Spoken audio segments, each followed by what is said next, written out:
The PS5 rumor mill is quickly heating up with some supposed specs leaked for the PS5. There are a ton of OG Xbox games coming to the Xbox One via backwards compatibility. A big franchise was just announced for the Nintendo Switch, and GameStop is teasing that there are some unannounced Nintendo Switch games releasing in 2018 that are going to be pretty damn big. All this and more in the April 11th Wednesday edition of RGT News. Let's go! RGT News coming at you right now.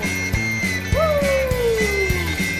RGT 85 coming to you with the freshest video game news. Now take it away. Alright, so the first thing we have to talk about, of course, are these major PS5 rumors that are circulating on the internet. And this is coming off of a document that was supposedly a confidential document that pretty much outlines the system specifications for the system. The system is referred to as Project Epsilon in this document, which is known as the PS5. Now, the CPU of the system is a AMD Zen 8 core. It'll have a GPU, supposedly, of 14.2 teraflops and a Navi-based graphics engine, with memory being 32 gigabytes of GDDR6 technology.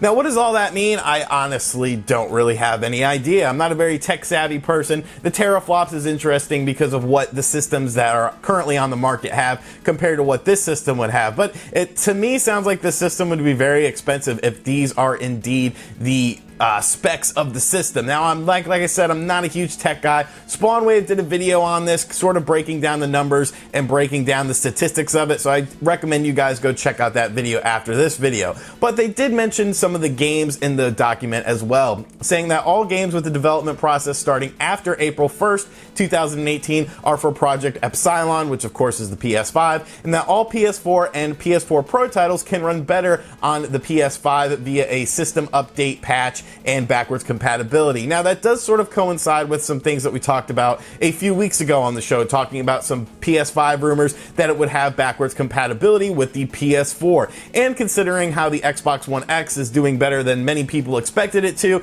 and that people are enjoying upscaling their games, it does sort of make sense for this to be a feature. We already see the PS4 Pro on the market, so there obviously is a market for things like this. Do I think that this rumor is 100% true? Not at all. You know, it's simply just a rumor. It's a very convincing looking document that unfortunately I can't show, but it is interesting to talk about nonetheless, because let's face it, the PS5 is probably going to be on the horizon within the next few years, so it's time to start talking about things like this. What do you think of the supposed leak? Let me know in the comments section down below. One of the big problems with the Nintendo Switch that a lot of people are upset about is the lack of cloud saves, or the lack of a way to back up your save data so that if something happens to your system, you don't lose your game saves. They're pretty much stuck on the system as it is. But hackers have actually made it now that if you're running a homebrew program on your Nintendo Switch's firmware of 3.0 or less, you can actually back up your saves now, which is pretty insane considering Nintendo's been very quiet on the subject. They actually said that there's a project called Atmosphere coming out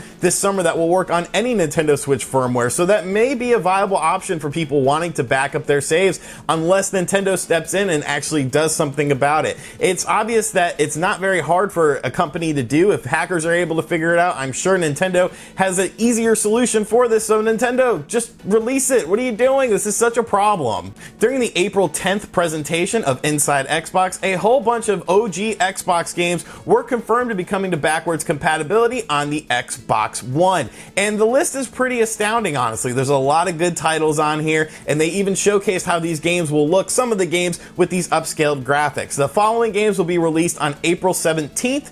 That will be able to be played either off of the disc if you have the original Xbox disc, or download from the Xbox Marketplace. Blinks the Time Sweeper, Breakdown, Conquer Live and Reloaded, The Elder Scrolls 3 Morrowind, Hunter, The Reckoning, Jade Empire, Panzer Dragoon Orta, and XXX 3. On April 26th, they'll be adding more original Xbox games with backwards compatibility, including Destroy All Humans, Full Spectrum Warrior, Mercenary Playground of Destruction, MX Unleash, Star Wars Battlefront 2, Star Wars Jedi Knight Jedi Academy, Star Wars Jedi Starfighter, Star Wars Knights of the Old Republic 2 The Sith Lords, and Star Wars Republic Commando. Now there's actually going to be some Xbox 360 games that will be enhanced on the Xbox One X as well. Those games are Darksiders, Gears of War 2, Portal 2, Red Dead Redemption, Sonic Generations, which is the first time it's been available on the Xbox One, and Star Wars The Force Unleashed. So this was actually very cool. The Inside Xbox presentation was absolutely horrible. I've never watched one of those before, but I sort of expected something similar to maybe like a Nintendo Direct, but it was just all over the place. I tried to stream it on the channel and I just got so bored, but this was definitely the highlight of the event for me. I'm definitely looking forward to playing Panzer Dragoon Orta on my Xbox One S. I still have my disc, so I don't have to rebuy it. Same thing with Jade Empire, and it'll be cool to play some of the Star Wars games as well. They really did a good job upscaling these games, and they look fantastic running on the hardware. So I'm definitely excited for this. Let me know in the comments section down below what original Xbox games you'll be checking out on the Xbox One, or if you plan on playing some 360 games on your Xbox One X as well. A series that I never really got into on the 3DS is the Yokai Watch series. I don't know, I tried to play the first two and I just never really got into it. But now Yokai Watch 4 has been officially announced for the Nintendo Switch and will be releasing in 2018 in Japan at least.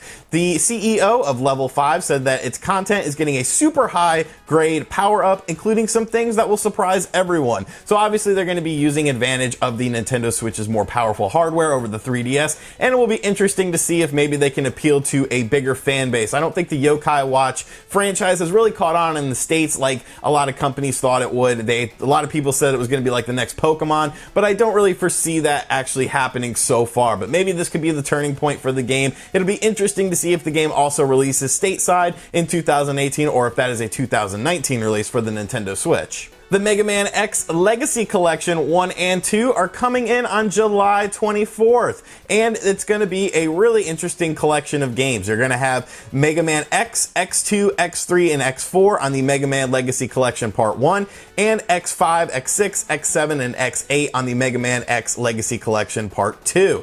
And both of these will be available for $19.99 digitally, or if you want to get a physical version of the game, it'll cost you $39.99. But here's the kicker. Here's where Capcom is Capcom, because this is a decent collection. It's decently priced. I have no problem with the pricing of it, but even the PS4 and the Xbox One versions will be on two separate discs. On two separate discs. I don't understand this. You can fit a game like GTA 5 on one single Blu-ray, yet you can't fit the Mega Man X Legacy Collection 1 and 2 on one single disc. And of course, the Nintendo Switch version will only have Mega Man X Legacy Collection 1 on the cartridge. You will have to download Mega Man X Legacy Collection 2. So this is just so, oh my god, it just makes no sense to me. There's plenty of storage on a Blu-ray disc. There's plenty of storage on a Nintendo Switch cartridge.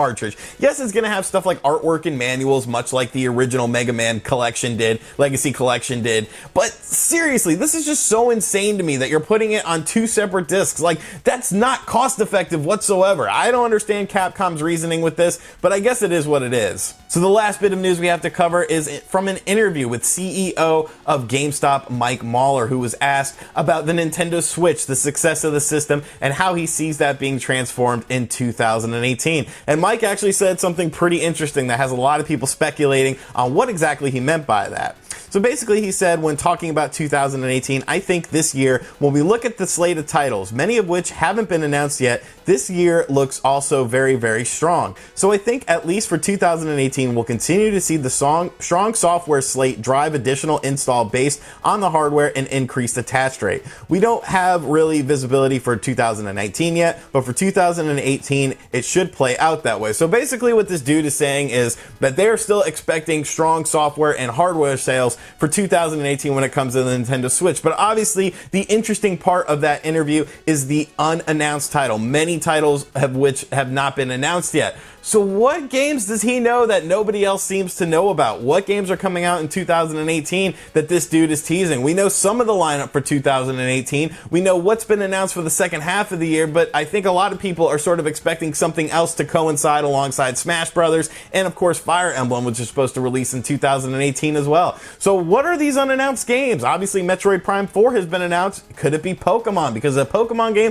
has not officially been announced for the Nintendo Switch yet. I guess we'll have to wait and see until E3, but it's fun to think about and it's fun to theorize what these games could potentially be.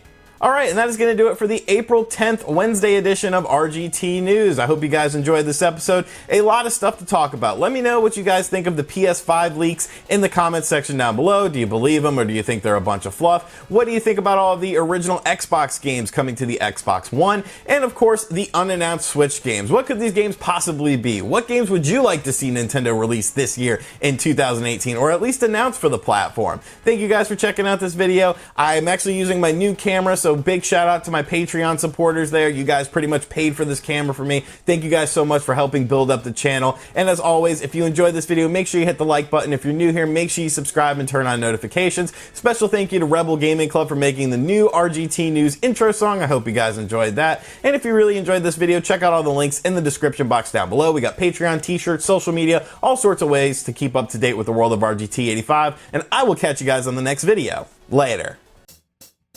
RGT!